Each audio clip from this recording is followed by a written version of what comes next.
네, 지금부터는 투자해놓은 시간으로 이어가 보겠습니다. 오늘 장에 나온 핫한 이슈들 한 큐에 정리하고 또 종목들까지 전략 한번 세워보도록 할게요. 오늘은 위즈웨이브 이권희 대표, 퍼스트프라임 리서치 손여로 팀장 두 분과 함께하겠습니다. 어서 오세요.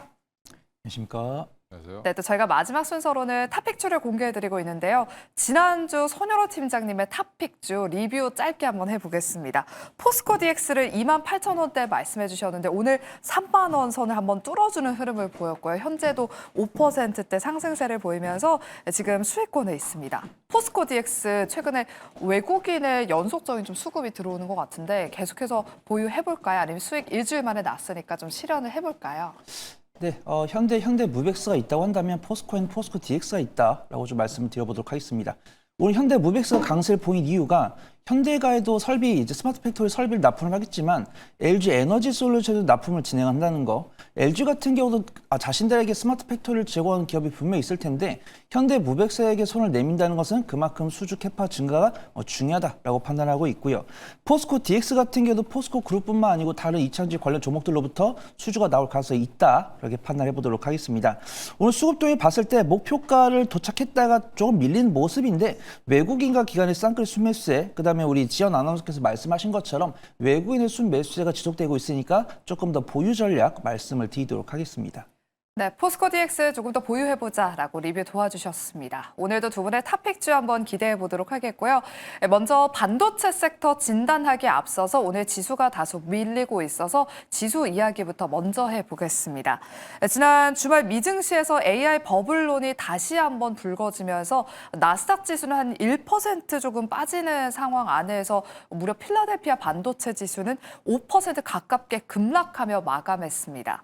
이런 분위기 아래에서 최근 코스피 4천을 주도했던 대형주들이 또 투자 경고 종목으로 지정이 되면서 오늘 코스피보다는 코스닥 쪽 흐름이 더 좋은 모습을 보이고 있는데요. 또 저희가 앞서 생쇼 오프닝에서도 당분간은 코스피보다는 코스닥 쪽에 조금 더 집중해보자라는 그런 시장에 대한 코멘트를 들어봤었습니다. 이권희 대표님.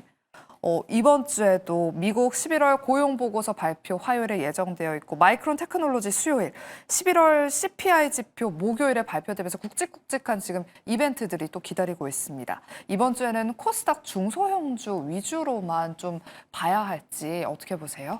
뭐 주식을 일주일만 투자하실 거 아니니까. 그렇죠. 예, 길게 보시는 분들은 코스피의 주도주인 반도체, 조선, 원전, 방산 다 지금 조정 국면에 들어가 있는 상태인데 이쪽도 여전히 좀 주목을 하셔야 되고요.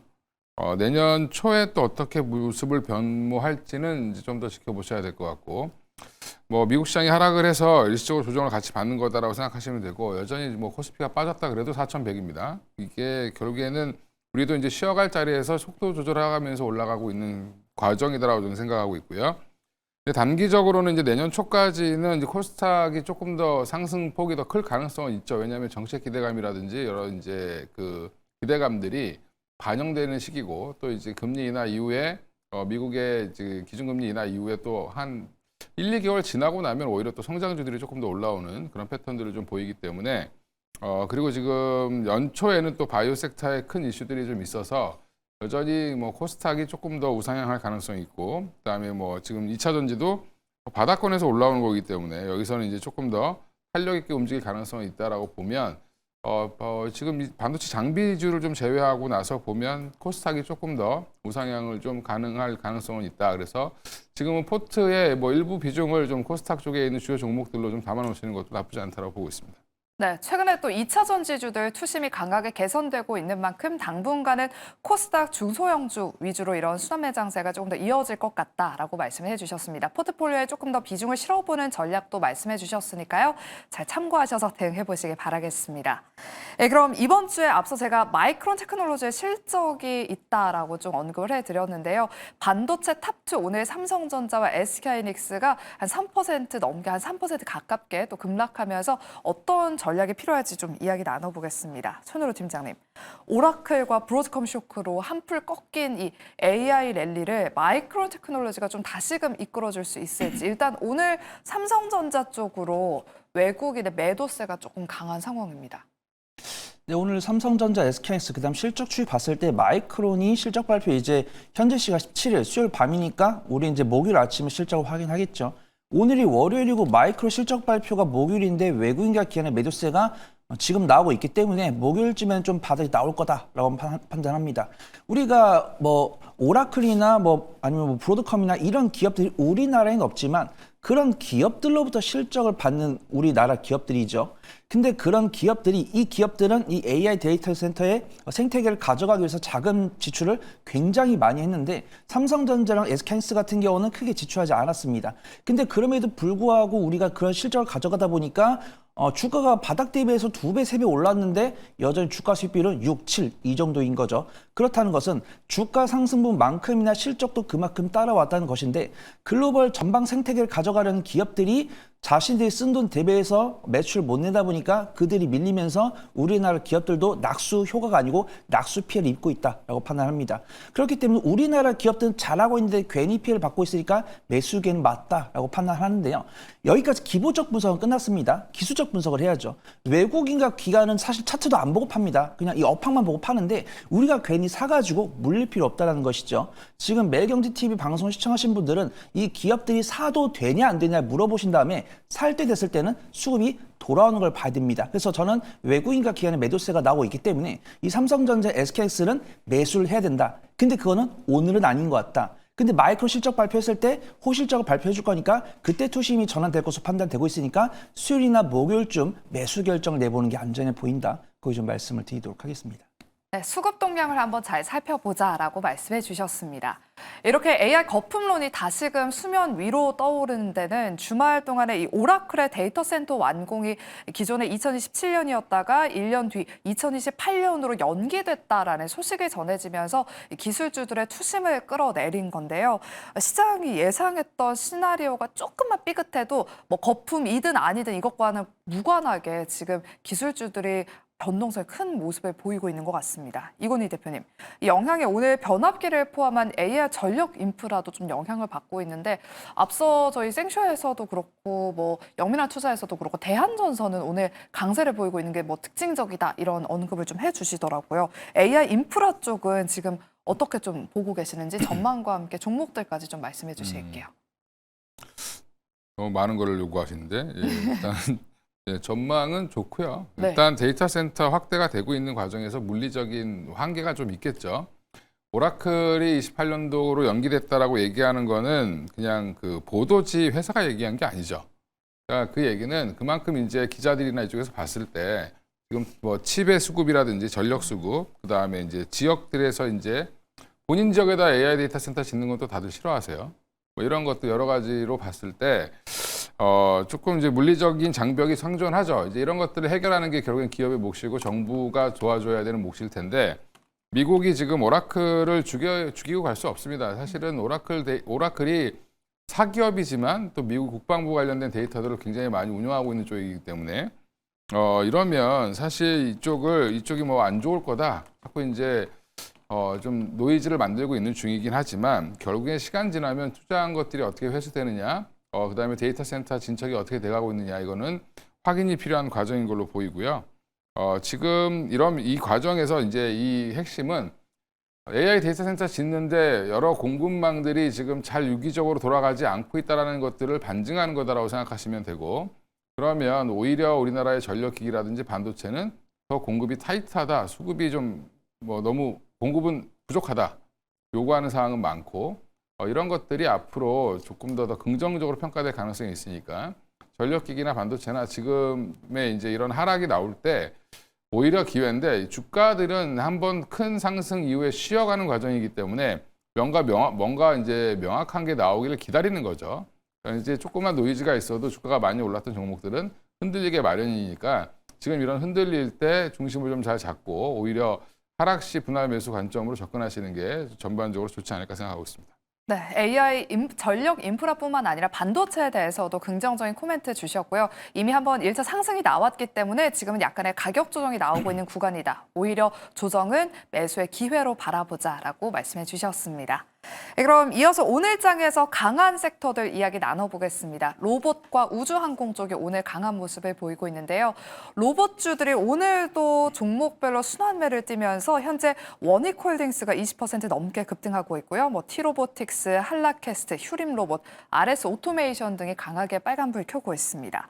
지금 로봇주가 연말 주도주로 급부상하고 있는데 손유로 팀장님. 미국도 그렇고 우리나라도 그렇고 지금 정부에서도 로봇 산업을 밀어주고 있습니다.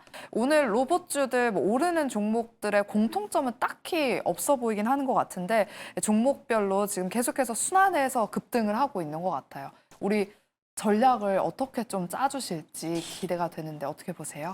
네, 참 우리 지원 아나운서께서는 겸손하신 것 같습니다. 제 개인적인 판단으로는 감속기랑 스마트 팩토리 쪽 실적이 좀 나올 수 있는 쪽으로 좀 강세를 보이는 것 같습니다. 그다음에 전방에 대기업을 끼고 있는 기업들이 좀 강세를 보이는 것 같아요. 그래서 로보티라든가 현대무벡스라든가 제가 말씀드린 포스코 DX, 그다음에 SBB테크나 SPG 이런 종목들이 글로벌 이제 전방 기업의 스마트 팩토리 설비를 납품하는 기업 혹은 감속기를 납품하는 기업 이런 종목들의 공통점이 있죠. 그래서 오늘 보니까 삼성자산운용에서 로봇 관련한 리포트가 나왔더라고요. 그다음에 미국 같은 경우는 중국 밸류체인을 조금 무시하고 우리나라 손잡을 가능성이 있다. 이게 오늘 로봇 관련 종목들 가장 강세를 보여준 첫 번째 이유고 LG 에너지 솔루션이 자신들의 기업을 냅두고 현대무벡스한테 손을 내민 거 그 두 가지. 그다음에 테슬라 일론 머스크 CEO 같은 경우도 자신들의 전기차에 대해서는 중국산 소재를 쓰지 않겠다. 그다음에 국내에서도 코스닥 활성화 정책하면서 2차전지 소재를 공급하기 위한 밸류체인을 갖추겠다. 이런 세 가지에서 네 가지의 뉴스가 응축이 되면서 로봇 관련 종목들과 2차전지 관련 종목들이 강세를 보이는 것 같습니다. 그래서 저는 로봇 관련 종목들을 참 좋아하지만 어떻게 드라이빙을 걸기보다는 매매 관점을 좀 명확하게 매매하는 게 맞다라고 판단해요. 그래서 저는 제가 말씀드렸던 섹터와 강세를 보여서 다행이다라고 판단하고 있고요.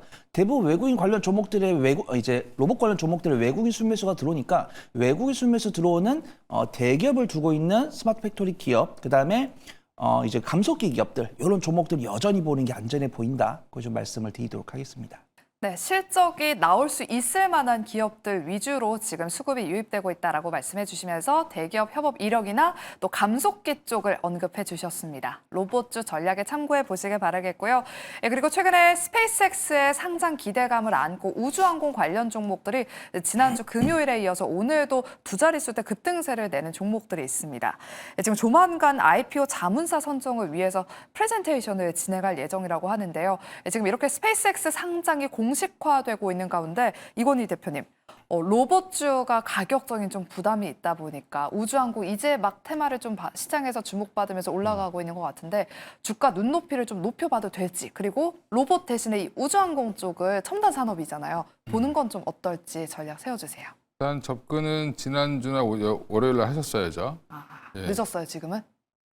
일시적으로 좀 늦었다고 보고 있고 단기적으로 좀 조정 나올 때 들어가셔야 될 것 같습니다. 일단 이쪽도 실적이 엄청나게 좋아지는 게 아니라 스페이스X가 내년에 상장한다고 하는데 규모가 크니까 이제 일론 머스크가 오케이 이제 하면서 상장이 가시화된다라는 이유로 이제 관련 종목들에 대한 이제 그동안 관심 없다가 부각이 되고 있는 건데, 그럼 그 사이에 우리나라 기업들이 엄청나게 크게 바뀐 게 있냐? 바뀐 건 없습니다. 다 똑같은데 이제 시장의 관심이 주도주가 좀 쉬니까 이쪽에 테마성으로 약간 몰리는 거고요. 스페이스X 상장 전까지는 이제 관련주들이 이제 급등할 가능성이 있겠죠. 그래서 저도 개인적으로 HVM이라든지 스피어라든지 이런 회사들 좋게 보고 있고, 하나 시스템도 괜찮다. 그리고 세압 SG주 같은 경우도 자회사 통해서 우주항공 관련된 특수화금 공장을 아예 미국에다 짓는다고 하니까 이런 것들은 긍정적으로 이제 장기적으로 모멘텀을 보시고 좋은 종목들 이제 출연해 놓으셔야 될 것 같고요. 아이조 IB 투자 같은 경우는 스페이스X의 일부 지분을 갖고 있다, 투자를 했다라는 얘기도 있기 때문에 그런 종목들이 지금 시장이 쉬는 과정에서 조금 더 부각이 되고 약간 자금의 쏠림이 나올 수 있다라는 부분들은 이제 저도 이제 인정을 할 수밖에 없고요. 여전히 근데 지금 살만한 종목들을 보면 좀 많이 올랐습니다. 세압 SG주도 단기 급등을 좀 많이 했고, HVM, 스피어도 다 마찬가지인데, 저는 개인적으로 탑픽은 이제 HVM 정도를 보고 있는데, 이제 중요한 건 이쪽은 지금 접근하기 좀 어렵죠. 너무 많이 올랐습니다. 거의 이제 전고점 부분까지 다 왔는데, 올라가면 한 4만 원까지는 갈 수 있을 거라고 보고 있고, 조정이 나오길 좀 기다려 보실 필요는 있을 것 같다. 또 다른 이슈가 나오면 좀 쉬어갈 가능성이 있고요. 그리고 이제 이것저것도 좀 힘들다라고 하면 오히려 차라리 방산과 우주항공이 같이 엮여 있는 뭐 하나 시스템 같은 경우가 오히려 조금 더 좋을 수 있지 않을까 그렇게 생각을 하고 있습니다. 네, 잠시 후에 저희가 또 한화 시스템 이야기도 나눠보도록 하겠고요. 일단은 우주항공 관련 종목들 지금 진입하기에는 살짝 타이밍이 조금 늦었다라고 말씀해 주시면서 단기적으로 가격 조정이 나왔을 때 그때 종목들을 지금은 잘 선별한 뒤에 그때 진입을 해보자라고 코멘트 주셨습니다. 네, 그리고 앨런 머스크가 SNS에다가 지금 스페이스X 상장을 공식화하는 발언을 함과 동시에 여기에다가 우주에는 풍부한 핵융합 자원들이 많기 때문에 지구에다가 원자로를 짓는 거는 자금 낭비다라는 다소 파격적인 그런 발언을 SNS에 게재했습니다. 이건희 대표님, 그 영향 때문에 그런지 모르겠지만 원전주들 오늘 투심이 그렇게 좋지 못한 것 같은데 어떻게 보세요? 원전주들 뭐 그래도 지금은 지구에 지을 수밖에 없는 상황이긴 하잖아요. 네, 뭐 일론 머스크의 원래 기본적인 꿈은 화성에 가는 거죠. 네. 죽기 전에 가서 살 수 있을지 모르겠지만 네, 거기 가서 죽을 수는 있겠죠. 네, 근데 이제 일론 머스크의 주장을 보면 참 어이가 없는 게 22년도에는 뭐라고 그랬냐면 원전을 폐쇄하는 건 미친 짓이다. 이런 말도 했어요. 그리고 지금은 또 갑자기 우주에다 지어야 된다는 얘기하고 있죠. 근데 최근에 일론 머스크 한 말 중에 그나마 조금 실현 가능성이 있는 게 우주에다 데이터 센터를 올리는 게 낫다. 뭐 이렇게 지구에다 지으려고 하니까 여기저기 반대하고 전력 문제도 심각하고 뭐 여러 가지가 있으니까 그럼 차라리 이제 우주에다가 데이터 센터를 올리자 뭐 이런 얘기도 있는데 심지어 뭐 해저에다 바다에다가 우주에 데이터 센터를 집어넣는 경우도 있었으니까 뭐 이런 것들 때문에 오히려 이런 얘기를 하는 게 아닌가 뭐 생각이 들고요. 일종의 이제 본인의 스페이스X 관련된 것들을 좀 부각시키기 위해서 지금 자꾸 이제 지구에다 짓는 건 이런 이제 허무맹랑한 얘기를 하는 거죠. 저게 이루어지려면 한 100년은 지나야 될 거예요. 예. 100년 뒤에도 될지 모르겠지만 일단 그런 것들 보면 원전 관련돼서 지금 일론 머스크 발언에 너무 집중하실 필요는 없고 오히려 이제 오클로라든지 이런 이제 데이터 센터 관련된 이제 악재가 터지니까 생각보다 이제 이런 그 SMR이라든지 원전에 대한 정책이 좀 미뤄지는 거 아니냐라는 그런 우려 때문에 빠지는 거죠. 그래서 그런 것들은 미국 시장의 그냥 영향이다 이렇게 보시면 될 것 같습니다. 네, 그럼 다음은 저희가 방산주 이야기 나눠보도록 할게요. 오늘 한화 에어로스페이스가 수출 계약 소식에도 불구하고 장중에 11%대 급락하면서 85만 원 선까지 내려앉기도 했습니다. 그래도 다행히 지금은 아랫꼬리를 길게 달고 한 5% 정도 하락세를 보이면서 91만 원 선까지 회복을 한 상황인데요. 손으로 팀장님, 이런 상황 안에서 한화 시스템은 장중에 5% 넘게 오르기도 하면서 지금 한화 그룹주들 내에서도 조금 엇갈리는 흐름을 보이고 있는 것 같습니다. 한화 에어로스페이스 이렇게 급락하고 한화 시스템은 견조한 흐름을 보이는 이유가 궁금하고요. 그리고 방산주가 최근에 좀 변동성을 큰 모습을 보이고 있는데 현재 구간을 어떻게 좀 판단하고 계실까요? 저 앵커님께 질문이 하나 있는데 혹시 대표님 탑픽이 한화 시스템은 아니죠? 아니에요. 다행입니다. 제가 저번 주 금요일 날 아침 10시에 그 시장 시그널에서 네. 한화 시스템 탑픽으로 말씀드렸었습니다. 근데 그때 이제 우주항공을 소개를 드렸던 거죠. 우주항공에서 뭐 하나 에어로스페이스, 한화 시스템 중에서 업무 접근 가능성도 한화 시스템이 높고 어떤 거래 대금에 대한 시가총액도 한화 시스템이 작기 때문에 저는 한화 에어로스페이스보다 한화 시스템이 더 나아 보인다라고 저번 주 금요일 아침 10시에 말씀을 드렸습니다. 그렇게 따지면 오늘 한화 에어로스페이스가 85만 2천원에서 시작한 거가 오히려 저한테는 득이죠. 근데 한화 에어로스페이스 보면은 개장 직후에 바로 90만 원대 회복을 했기 때문에 요거는 그냥 수급적인 괴리였다 이렇게 판단해 보면 좋을 것 같습니다. 그동안 방위 산업에 대해서 기간 조정이 길어져가 스트레스 받으셨던 분들 많이 계실 텐데 좋은 얘기 아니죠. 지적적 리스크가 꾸준히 나오고 있습니다. 러시아 우크라이나 간의 음속 미사일로 인해서 뭐 몇십 명이 죽었다 이런 이야기 있었죠. 그다음 이제 방산 관련 종목들도 수주 뉴스가 많이 안 나오다가 오랜만에 하나 에어로스페이스가 에스토니아랑 수주 뉴스 있었고 그를 기반으로 해서 유럽 간의 지속적 수주가 나올 수 있다 이런 기대감이 나오면서 오늘 하나 에어로스페이스, 하나 시스템이 강세를 보이는 모습입니다. 일단 주가 수익 비율 기준으로서는 하나 시스템이 근소하게 높아요. 하나 에어로스페이스는 20 정도고 하나 시스템은 32 정도. 근데 수급동을 봤을 때 외국인과 기관들은 이제 주가 수익 비율 기준으로 했을 때는 하나 에어로스페이스보다 하나 시스템이 높지만 그가 이제 스페이스 X 모멘텀도 있고 시가총액이 작고 거래대금이 많다 보니까 한화 시스템을 긍정적으로 보는 것 같습니다. 그래서 단기적인 변동성을 선호하신 분들께 한화 시스템 여전히 좀 괜찮다라고 판단하고 있고요. 단기적인 변동성을 선호하지 않으신 분들은 한화 에어로스페이스도 접근하기 좋아 보인다. 그 좀 말씀을 드려보도록 하겠습니다. 네, 그리고 오늘 한 증권사에서 RFHRC 통신 장비주들 흐름이 좋은데 RFHRC에 대해서 방산 우주 관련 수주 확대 영향에 내년부터 실적 개선이 가속화될 것이다라는 긍정적인 리포트를 내놓으면서 오늘 RFHRC도 좋은 흐름을 보이고 있습니다. 이건희 대표님, 최근에 우주 방산 쪽도 그렇고 자율주행도 그렇고 이쪽 통신 장비라 좀 많이 엮이는 것 같아요. 지금부터 내년을 기대해 보면서 좀 담아보는 전략은 어떻게 보세요? 일단 뭐 지난주부터 일단 하나투자증권에서 이미 먼저 얘기가 나왔었고요. 이제 IM이 따라 쓰면서 지금 올라오고 있는 건데 여전히 26년도 미국 주파수 경매가 확대되기 때문에 그에 대한 기대감이 여전히 남아 있고, 그다음에 유럽, 인도, 미국 이쪽에 지금 통신 장비 수요들이 급증할 거로 좀 예상을 하고 있기 때문에 최근에 이제 흐름 보면 삼성전자가 유럽에서 이제 통신 사업부 관련된 수주를 좀 따냈다는 얘기도 나오고, 또 인도의 최고 부자가 이재용 회장을 만나기도 하고, 이런 것들을 보면 그분이 이제 통신업 하시는 분이거든요.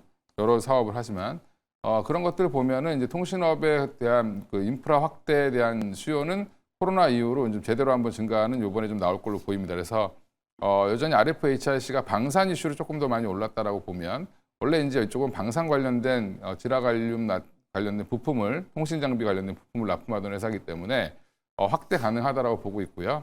이게 점점 이제 우주항공 산업과도 연관이 가능할 걸로 지금 생각을 하고 있습니다. 그 이유가 뭐냐면, 일단 이게 내구성이 되게 좋아야 돼요.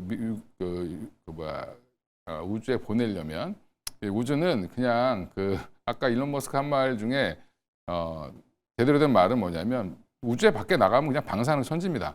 예, 그냥 지구를 뚫고 나가는 순간 자기장 영역에서 벗어나면 그냥 방사능에 노출될 수밖에 없기 때문에 그런 노출되는 환경에서도 잘할 수 있는 그런 부품들을 이제 수요가 증가할 거다라는 거에 대해서 RFHRC가 잘하지 않겠냐라는 기대까지 붙었다, 이렇게 보시면 될 것 같습니다.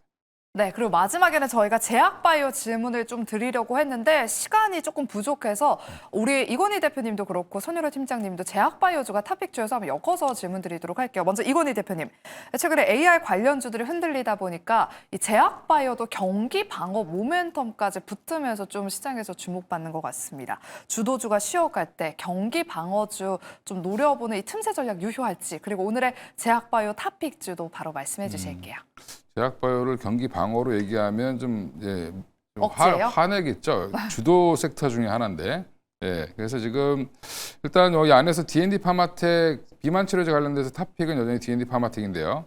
메시 치료제에 대한 기대감, 오랄링크 플랫폼에 대한 기대감, 거기에 이제 화이자와의 협업 강화가 가장 크겠죠. 그래서 그러니까 지금 무상증자 물량들이 좀 소화되는 과정으로 보이고 있고요. 그래서 업사이드가 한 30% 가까이 나올 수 있다. 그래서 한 12만 원까지는 충분히 보고 대응하셔도 괜찮다고 말씀드리겠습니다. 네, 오늘 이건희 대표님의 탑픽주는 D&D 파마텍이었습니다. 이어서 손여로 팀장님의 탑픽주도 바로 공개해 볼게요. 네, 저 HK 이노인 보려고 합니다. 저 역시도 제약바이오는 더 이상 경기방어주가 아니고 성장주다, 이렇게 평가를 하고 있고요. 저랑 이건희 대표님 친합니다. 많은 시청자분들이 오해하고 계셔가지고 HK 이노인 같은 경우 음료 및 전문 의약품을 제조 판매를 하고 있고, 대표적인 상품이 K캡이죠. K캡 덕분에 지금 4년 연속 실적이 우상 기조 보여주고 있고, 셀트리온의 이제 램시마 다음으로 K캡이 국내에서 가장 많이 판매가 되고 있는 바이오시밀러 상품입니다. 그다음 이번에 라콜리아로부터 K캡 일본 사업과 지분을 인수하면서 사업 다각화 및 매출 다각화 예정이 되어 있고, 지금 수급도에 보다도 외국인과 기관의 쌍끌 순매수가 들어오시니까 분할 매수한 다음에 일주일 정도만 지켜보시면 좋을 것 같습니다. 네, 이렇게 저희가 준비한 순서는 여기까지입니다. 저희는 내일 이 시간에 돌아오도록 할게요. 끝까지 함께해 주신 여러분 고맙습니다.